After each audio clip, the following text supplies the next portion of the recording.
Hello students, जैसा कि पिछली वीडियो में पार्ट 1 में आप देख चुके हो, हमने मैटर के बारे में पढ़ा, पदार्थ के बारे में। पदार्थ कहते किसे हैं और प्राचीन दार्शनिकों ने पदार्थ को 5 मूलभूत तत्वों से बना हुआ माना, जिन्हें क्या बोलते थे, पंचतत्व। और फिर जो आगे वैज्ञानिक आए, नए वैज्ञानिक आए हैं, उन्होंने पदार्थ को अलग अलग फिजिकल बेसिस, भौतिक गुणों के आधार पर और रासायनिक गुणों के आधार पर बांटा है। इस चैप्टर में हम पदार्थ के भौतिक गुणों के आधारों के ही बारे में पढ़ते हैं, उनका ही अध्ययन करते हैं। तो पहले ही बता चुके हैं पिछली वीडियो में, फिजिकल बेसिस के आधार पर, भौतिक गुणों के आधार पर पदार्थ की कितनी अवस्थाएं होती हैं? 3 अवस्थाएं होती हैं, 3 स्टेट्स ऑफ मैटर। कौन कौन सी बताई थी? सॉलिड, लिक्विड और गैस, ठोस, द्रव और गैस। जिसमें ठोसों के गुण पहले ही आपको बता दिए गए हैं पिछली वीडियो में। जिन्होंने नहीं देखी है उसका लिंक नीचे डिस्क्रिप्शन में दिया हुआ, देख लेनी है। अब हम पढ़ेंगे लिक्विड और गैस के प्रॉपर्टीज़ के बारे में, उनके गुणों के बारे में। तो लिक्विड में तरल पदार्थों के गुण क्या होते हैं? सबसे पहला, शेप, आकृति का। तुम जानते हो तरल पदार्थ कोई आकृति नहीं होती है, कोई निश्चित आकृति नहीं होती है। आप जिस भी कंटेनर में उसे डालोगे, जिस भी बर्तन में उसे डालोगे, वो ऐसी ही शेप में आपको दिखेगा। तो they do not have a definite shape, उनकी कोई निश्चित आकृति नहीं होती है। दूसरा, आयतन की बात है, वॉल्यूम की बात है, दे हैव डेफिनेट वॉल्यूम, उनका आयतन जो है वो निश्चित होता है। ठीक है, किसी भी पात्र में रख दो आप उसे, आयतन निश्चित होता है।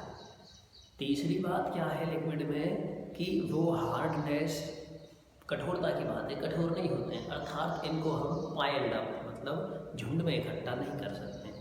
ठोस को कर सकते हैं लेकिन लिक्विड को, तरल पदार्थ को नहीं कर सकते हैं। आगे जो बात आती है, और क्या क्या गुण है तरल पदार्थ में, कि ये जो है इनमें फ्लूइडिटी, फैलने का गुण पाया जाएगा। और लिक्विड जो मटेरियल है, तरल पदार्थ है, उसमें पदार्थ के कणों के मध्य आकर्षण बल कम होता है ठोस की अपेक्षा। ठीक है, तो ये लिक्विड मटेरियल्स के, तरल पदार्थों के गुण हैं, पढ़ते हैं।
ठीक है भाई, ये लिक्विड्स के कैरेक्टर्स हैं। गैसों की बात करते हैं। गैसों के क्या क्या गुण हैं? तो गैसों में क्या आएगा, उनकी कोई आकृति निश्चित नहीं होती है, उनका आयतन भी निश्चित नहीं होता है। अगला पॉइंट इसी के साथ देखिए, उन्हें झुंड में इकट्ठा नहीं किया जा सकता है, वो कठोर भी नहीं होते हैं, उन्हें संपीड़ित किया जा सकता है, दे कैन बी कंप्रेस्ड। संपीड़ित किया जा सकता है, संपीड़न का मतलब क्या होता है, कंप्रेशन का मतलब क्या होता है, इसकी परिभाषा में लिखवा दूंगा, पहले समझ लीजिए। कंप्रेशन का मतलब होता है the reduction of interstitial gaps of particle of a substance by application of external force. किसी बाह्य बल के प्रभाव के द्वारा पदार्थ के कणों के मध्य अंतरानुक बल को, अंतरानुक स्थानों को, जो उनके कणों के मध्य जो स्थान है, गैप है, बल नहीं स्थान, उसको कम करना बाह्य बल के प्रभाव से, वो क्या कहलाता है, संपीड़न कहलाता है। दोबारा सुन लीजिए परिभाषा, किसी पदार्थ के अंतरानुक रिक्त स्थानों के मध्य जगह को या रिक्त स्थानों को कम करना क्या कहलाता है, संपीड़न कहलाता है। The reduction of interstitial gaps of A particle of a matter by application of external force. अभी लिखवा दूंगा परिभाषा इसकी भी। तो गैसों को संपीड़न किया जा सकता है और उनके अंतरानुक बल गैसों के मध्य और भी कम होता है, मतलब सबसे कम जो अंतरानुक बल है, अणु के मध्य जो बल है, या आकर्षण बल की भी बात कर सकते हैं, अभी कर जो आकर्षण बल है वो कम होता है, मतलब गैसों के जो पार्टिकल्स हैं वो काफ़ी दूर दूर होते हैं और डिस्टेंस ज़्यादा होती है उनके कणों के मध्य। तो गैसों के कैरेक्टर्स देखिए ऐसे ही।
इसके बाद फिर पांचवा पॉइंट, इसमें देखें ना कि कंप्रेशन में संपीड़ित नहीं किया जा सकता, लेकिन इन्हें संपीड़ित किया जा सकता है। छठा point, there particles have less internal molecular force as compare to solids.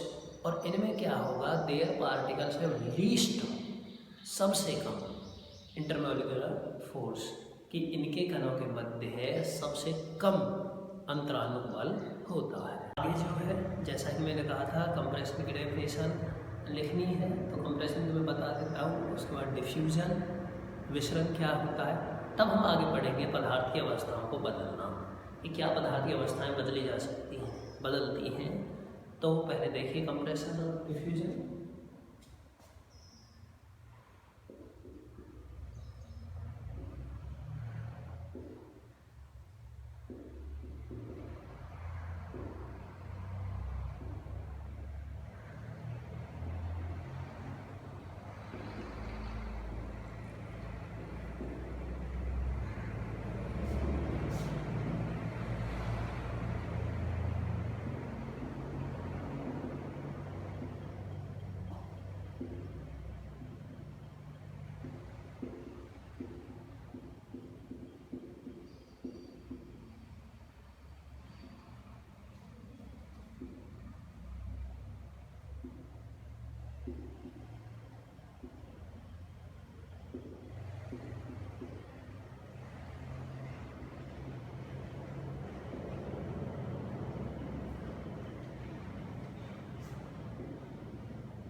आगे है डिफ्यूजन, विसरण। डिफ्यूजन क्या है, intermixing of particles of matter with each other, पदार्थ के कणों का एक दूसरे के साथ मिक्सअप होना। मान के चलिए कमरे में, इस कमरे में एक अगरबत्ती जलाई जाती है, तो आपको कमरे के दूसरे कोने तक उसकी गंध पहुंच जाती है। तो किस वजह से, क्योंकि जो गैस के जो अगरबत्ती है उसके जलने में जो धुआं है, स्मोक निकला है, उसके कण मिक्स हो गए हैं एयर के साथ। तो गैसें जो है वो गैस में भी मिक्स हो जाती हैं, लिक्विड में भी मिक्स हो जाती हैं, तरल में भी। इसका एग्जांपल जैसे कि जल में घुली ऑक्सीजन का प्रयोग जीव जंतु करते हैं, वो किसका एग्जांपल है, गैस एंड लिक्विड का एग्जांपल है। ठीक है ना, गैस एंड गैस का एग्जांपल, गैस में गैस का मिश्रण होना यही है। कमरे में अगरबत्ती जलाई तो वो किस में पहुँच, उसकी जो गंध है वो पूरे रूम में स्प्रेड हो जाती है, फैल जाती है। वो क्या है कि गैस में गैस के कण मिश्रित हो गए। ठीक है ना, तो ये इस प्रोसेस को क्या बोलते हैं, विसरण बोलते हैं। The intermixing of particles of matter with each other, एक दूसरे के साथ पदार्थ के कणों का अंतः मिश्रण होना क्या कहलाता है, विसरण कहलाता है। देखिए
ये पदार्थ के कण एक दूसरे के साथ मिल जाते हैं। सॉलिड लिक्विड में मिल सकता है, लिक्विड गैस में, गैस भी गैस में, गैस लिक्विड में, गैस सॉलिड में, इन सब में मिल जाते हैं एक दूसरे में। तीनों ठोस द्रव में, द्रव गैस में, गैस गैस में।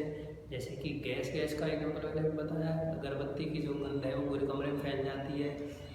तो क्या है, ये गैस में गैस का एग्जाम्पल हो गया।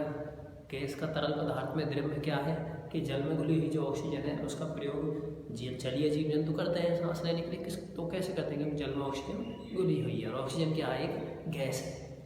तो इस प्रकार पदार्थ के कण एक दूसरे के साथ मिलते जुलते रहते हैं। तो ये प्रक्रिया क्या कहलाती है, विसरण कहलाती है।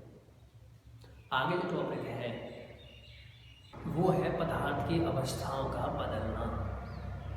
कि मान कि सॉलिड को लिक्विड में, या लिक्विड को गैस में, या सॉलिड को गैस में, अर्थात ठोस को द्रव में, द्रव को गैस में, या ठोस को गैस में कैसे कैसे बदल सकते हैं और इन प्रक्रियाओं को हम क्या बोलते हैं। मैं एक लाइनिंग लिखता हूँ बोर्ड पे, उसके बेस पर आपको सारी डेफिनेशन समझाता हूँ। देखिए,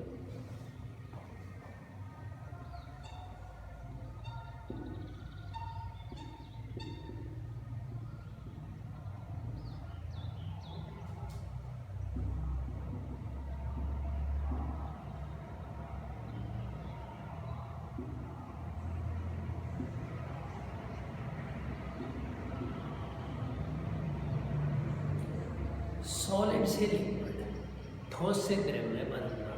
मान के चलिए बर्फ़ है, आइस है, वो क्या है, पानी की ठोस अवस्था है, सॉलिड स्टेट है। उसको जब आप गर्म करोगे, जब उसे जब हीट मिलेगी, ऊष्मा मिलेगी, तो वो किस में बदलनी शुरू हो जाएगी, पानी में बदलनी शुरू हो जाएगी। अर्थात ठोस के द्रव में बदलने की प्रक्रिया को क्या बोलते हैं, संगलन बोलते हैं। क्या बोलते हैं, संगलन, मेल्टिंग, पिघलना बोलते हैं। और वह तापमान जिस पर वो ठोस पदार्थ द्रव में बदल जाएगा तो वो क्या कहलाएगा, उसका मेल्टिंग पॉइंट कहलाएगा। क्या कहलाएगा, मेल्टिंग पॉइंट, गलनांक कहलाएगा। तापमान वर्ड आया है, तापमान कहते किसे हैं, टेम्परेचर कहते किसे हैं। टेम्परेचर की डेफिनेशन में पहले टेम्परेचर की डेफिनेशन लिखवा देता हूँ। टेम्परेचर क्या है,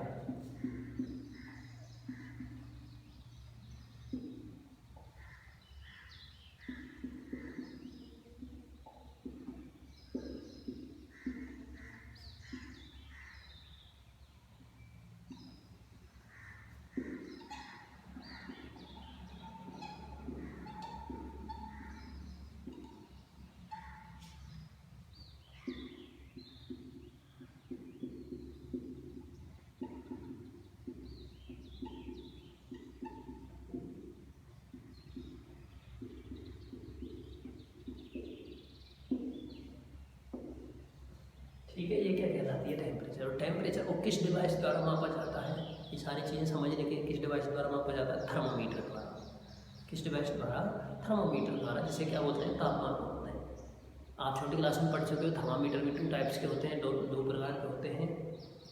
क्लिनिकल थर्मामीटर, चिकित्सक तापमापी, और लेबोरेटरी थर्मामीटर, और जो प्रयोगशाला थर्मामीटर होते हैं। चिकित्सक तापमापी की रेंज होती है कि वो 35 डिग्री सेल्सियस से 42 डिग्री सेल्सियस तक का टेम्परेचर ही माप सकता है, ठीक है ना। और जो लेबोरेटरी टेम्परेचर है वो -10 से 110 डिग्री सेल्सियस टेम्परेचर तक को माप सकते हैं। सेल्सियस क्या है, तापमान को मापने की इकाई। लिख देता हूँ ये भी।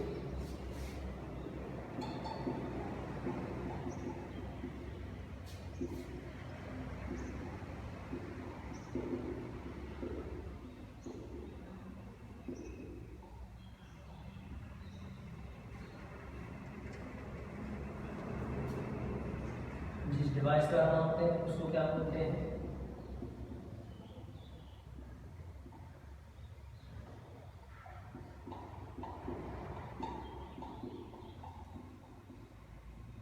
थर्मामीटर बोलते हैं उस डिवाइस को जिसके द्वारा मापते हैं। 2 टाइप्स के होते हैं, मैंने बताया है, क्लिनिकल और लेबोरेटरी। क्लिनिकल जो है चिकित्सक तापमापी, लेबोरेटरी प्रयोगशाला तापमापी, ठीक है भाई।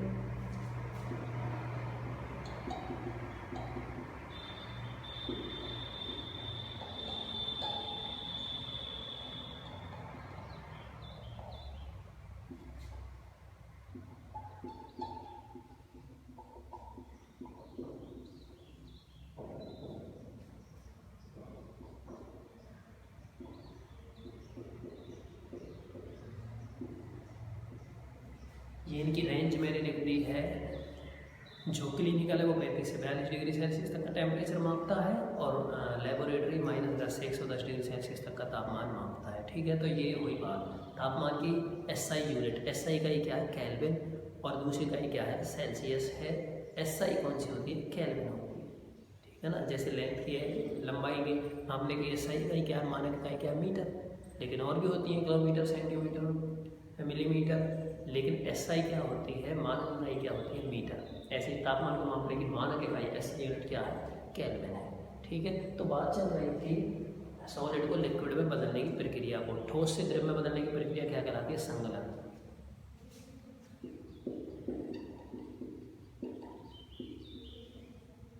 इसे इंग्लिश में बोलते हैं मेल्टिंग।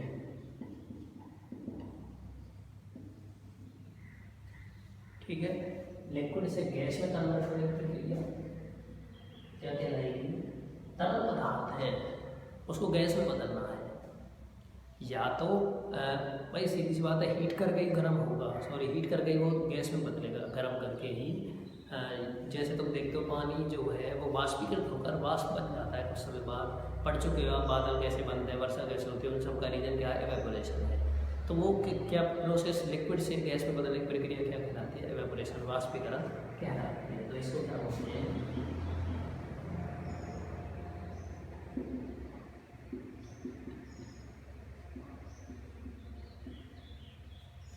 कुछ पदार्थ ऐसे होते हैं जो डायरेक्ट सॉलिड से गैस में बदल जाएंगे, तो उस प्रक्रिया को क्या बोलते हैं? सब्लिमेशन, उदरपातन, जिसमें ठोस से द्रव में परिवर्तित हुए बिना सीधे गैस में बदल जाना क्या कहलाता है?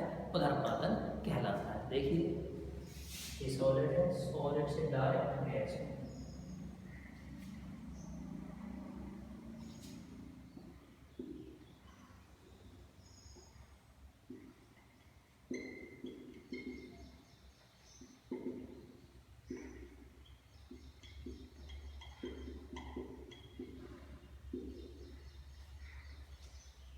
ठीक है भाई, तो ये हैं इनकी परिभाषाएं लिख लेनी है, या इनकी परिभाषा लिख लेनी है। ऐसे ही जैसे मैंने बताया है, ठोस से द्रव में बदलना, सॉलिड से लिक्विड में बदलने की प्रक्रिया क्या कहलाती है? संगलन। The process of changing solid into liquid is called melting, और the process of changing liquid into gas, तरल का या द्रव का गैस में बदलना क्या कहलाता है? वाष्पीकरण, एवेपोरेशन। और सॉलिड का डायरेक्टली गैस में कन्वर्ट होना, ठोस का सीधे गैस में बदल जाना क्या कहलाएगा? उदरपातन या सब्लिमेशन। ठीक है, जिसके एग्जाम्पल क्या होते हैं? कैम्फर,